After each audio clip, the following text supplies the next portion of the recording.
Well, good afternoon. Today is Thursday, November 21st, and we have a couple birthdays today, but we also have an anniversary, which I forgot to write down. So let me do the birthdays first, and then we'll take a pause, and I'll go back into my calendar. I know that there was an anniversary today, but we have birthdays. We'll do those first. Katie, happy birthday to you. Happy birthday to you. Happy birthday, dear Katie. Happy birthday to you. Cha-cha-cha. Also, Texas girl Purdy. Texas girl, you never told me what your real name is, and I don't know if you still watch. I told you last year I called you Purdy. I'm going to do that again this year. Happy birthday to you. Happy birthday to you. Happy birthday, dear Purdy. Happy birthday to you. Cha-cha-cha. And we also have another Katie. This is Katie Eckstein. Eckstein. So another Katie. Happy birthday to you. Happy birthday to you. Happy birthday, dear Katie. Happy birthday to you. Cha-cha-cha. Well, I hope all three of you have a great, great birthday, but we're going to pause here for one. Well, for you, it'd be like that quick, but for me, 1 minute, so I can go out back onto my calendar to see whose anniversary it is. So I'll be right back.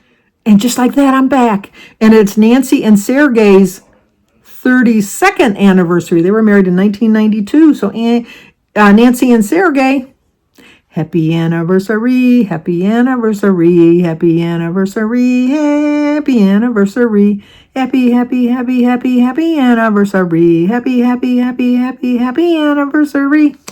Well, I hope you have a great, great anniversary today. We lucked out. We didn't get the snow or the snow flurries like they said, but we got rain. I'd rather have rain than snow. I saw on Facebook that Terry Weeks, who lives on the other side of the state of Michigan, that she woke up to a snowy morning. No, Terry can keep the snow. I'm not ready for it just yet. Christmas Day, that would be good. I know a lot of times when my kids were little, when Thanksgiving was late in the month like it is this month, they would go to the parade with in snow. There'd be snow. They'd have their boots and leggings and all that stuff on.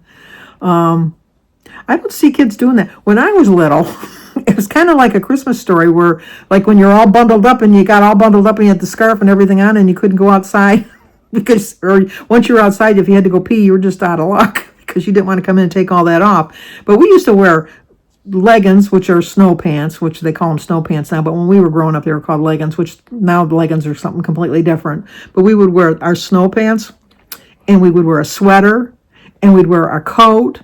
And we'd have a scarf wrapped around us, and we'd have a hat on, we'd have our hood up, we'd have mittens or gloves on, and we'd have our boots. But before you put your boots on, you would put your bread wrappers on your shoes, the Wonder Bread wrappers, to keep your feet dry, and that made it easier to slide your foot into the boot and kept your foot dry. And then you'd go out there and you could hardly move.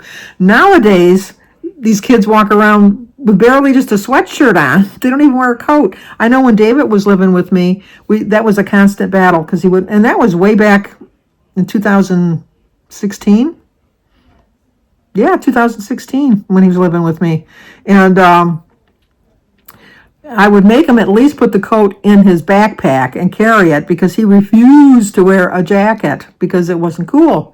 And I look out now and I see these kids coming out of school or walking down the street from the school and they don't have a jacket on. I'm thinking, oh, I don't. And I know they say that you can't get sick because you're not, it's a virus. It's not because of the cold. I still think it's if you get cold, you get sick. I really do.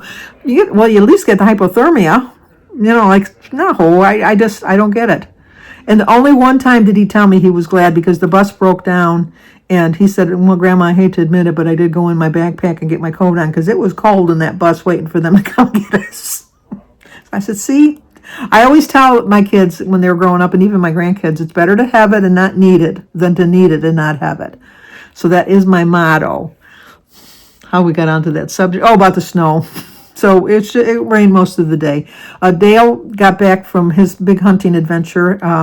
Last night was the last night he was going to hunt, and he got his first ever deer. He got a 5-point buck.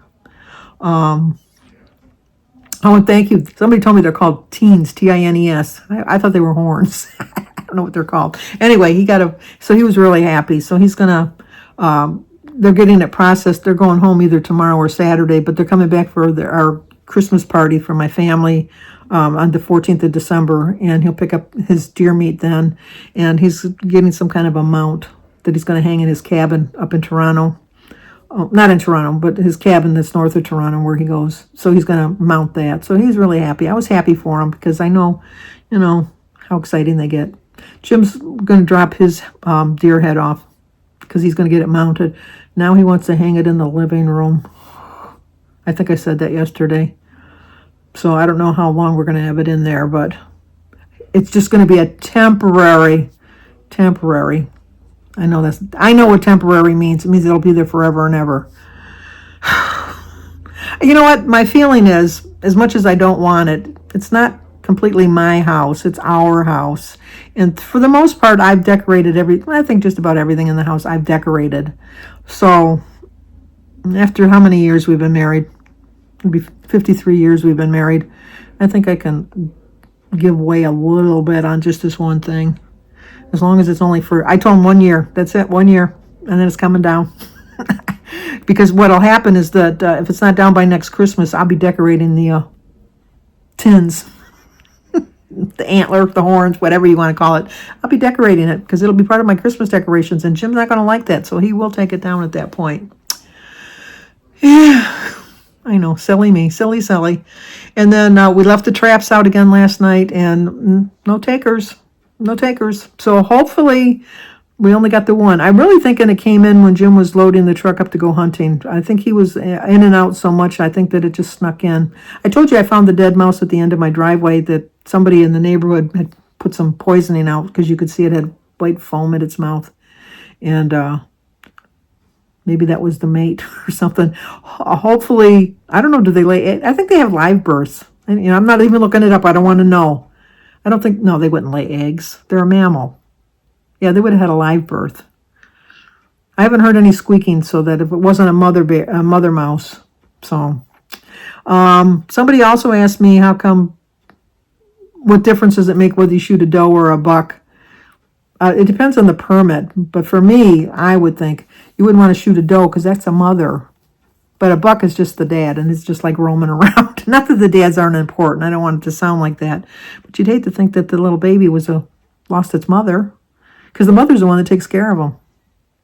That's my thinking. I don't know. I just know that in the lower peninsula, there's more does than there is in the upper peninsula. So in the upper peninsula, you can't shoot does, but in the lower peninsula, you can shoot a lot of does because there's an overpopulation. And you're doing somewhat a favor, I guess, for the animal, because otherwise they're going to starve to death during the winter. That's what the DRR, DNR, the Department of Natural Resources, the DNR, had said that, not that do not respond, it's the Department of Natural Resources said that really it's better. And, Jim says it's no different when he puts it as a correlation. He says it's no different than when you slaughter a cow or a pig or a chicken. You're still eating that meat. And Jim eats just about everything in the deer. He even eats the heart. As a matter of fact, he said him and Dick had the heart and some potatoes and onions and then have like liver and onions and no. Anyway, and then he has the deer processed and he eats all, like the steaks and the roasts and the chops and the burger and all that, and makes some jerky from it. So he uses, all of the meat, so it does not go to waste.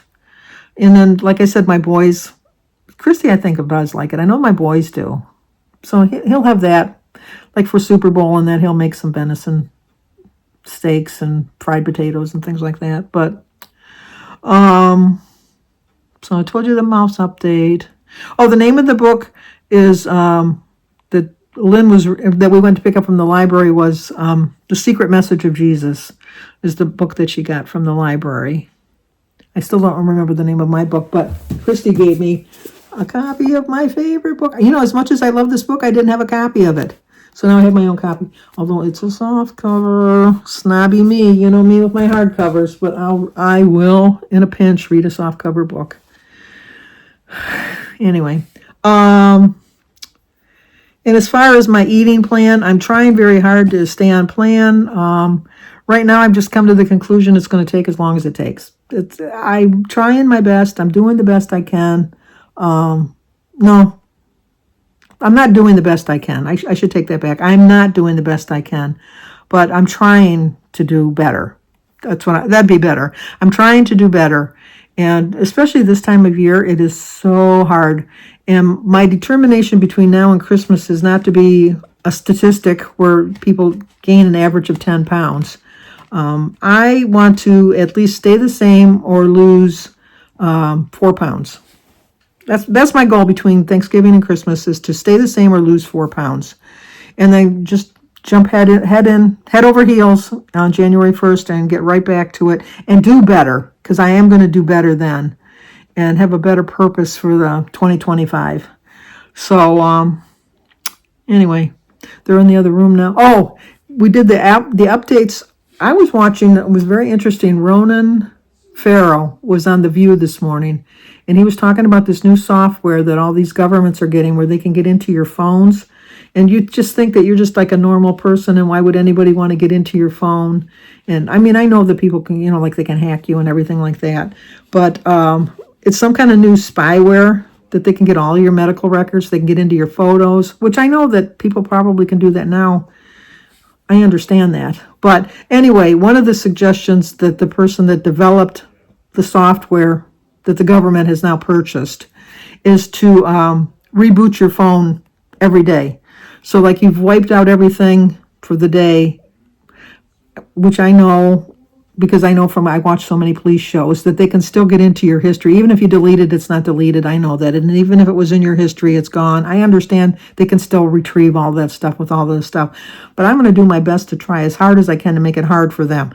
Not that I have any secrets that I need to worry about. But I just, in this day and age, you can never be too safe. And that's sad to say. It's sad to say, but in this day and age, you have to be vigilant. You got to be paying attention to all these, especially when you get older. It's easier to scam older people. And I always like when they say the elderly, and I hate to think of myself as the elderly, but at 74, I am in that classification of the elderly. I don't like that classification, but I'm smart enough to acknowledge that I am. I think of myself as being younger than I am, but I know that I'm not. So I do as much as I can to keep that young feeling about me. And I'm going to keep doing that. Once again, I wanted to thank all of you for all of your emojis and all your likes yesterday. I think that was my most active video in a very long time. I so appreciate it. Hopefully the emojis I came up to send back to you weren't offensive. I was trying to be funny and cute and not be offensive. But I did like that. So if you don't want to comment, at least leave a like or hit an emoji or something, because it seemed to work out yesterday, and I really enjoyed it. It was fun looking at the emojis people picked. I know a couple people picked them. They go, I have no idea what it means. I just thought it was cute. They're right up my alley, because that's a lot of them I don't know. Now I know an eggplant, and I know a peach. I know things like that. But there's some other ones that I'm putting them on there, and then I'm like, oh, you should have done that. I'm elderly. What can I say? I'm elderly. Okay, talk to you guys tomorrow.